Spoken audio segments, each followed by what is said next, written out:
নাবালিকা মেয়ে নিখোঁজ হয়েছিল হরিনারায়ণপুরে, তাকে আপনারা উদ্ধার করে এনেছেন। কিভাবে এনেছেন, কোত্থেকে এনেছেন আপনারা?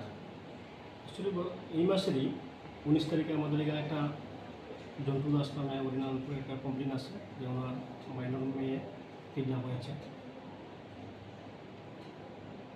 এবং উনি সন্দেহভাজন একটা ছেলের সিধাই মন করে একটা ছেলের নামও বলে। সেই কেসের আমরা একটা এফআইআর রেজিস্টার করি, করার পরে আমরা তদন্ত চালু করি এবং তদন্ত করতে গিয়ে আমরা গতকালকে আমাদের যে তদন্তকারী অফিসার এবং আমাদের পুলিশ টিম সিধাই থানাতে যায়।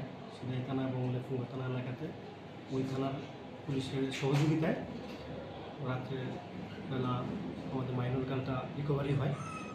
এটা লেফুঙ্গা থানার সেচুরিয়া শিবির এলাকা থেকে, এবং আমরা যে 21% তাকে আমরা গ্রেপ্তার করি এবং আজ